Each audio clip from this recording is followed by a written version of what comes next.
बिस्मिल्लाहिर्रहमानिर्रहीम। एक दिन एक अमीर बाप अपनी बेटी को गांव लेकर गया और उसे दिखा सके गरीब किस तरह ज़िंदगी गुजारते हैं और ख़ानदान के साथ कैसे रहते हैं और खेतों में लोग कैसे काम करते हैं। वो दोनों वहाँ वक्त गुजार कर आए और वापसी पर बाप ने बेटी से पूछा कि तुमने देखा कि गरीब लोग कैसे गुजर बसर करते हैं, तुमने इससे क्या सबक सीखा। बेटी ने जवाब दिया, हमारे घर में तालाब है, उनके पास दरिया है, हमारे घर में रात को बरकी कुमकुमें जगमगाते हैं, उनके पास सितारे हैं, हम खुराक ख़रीदते हैं, वो ख़ुद उगाते हैं, हमारी हिफाजत के लिए घर की लंबी लंबी दीवारें हैं, उनकी हिफाजत के लिए उनके दोस्त हैं, हमारे पास इंसाइक्लोपीडिया है, उनके पास कुरान है।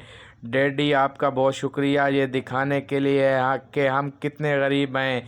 नतीजा सिर्फ दौलत ही इंसान को अमीर नहीं बनाती बल्कि सादगी और अल्लाह पर यकीन आपको अमीर बनाता है।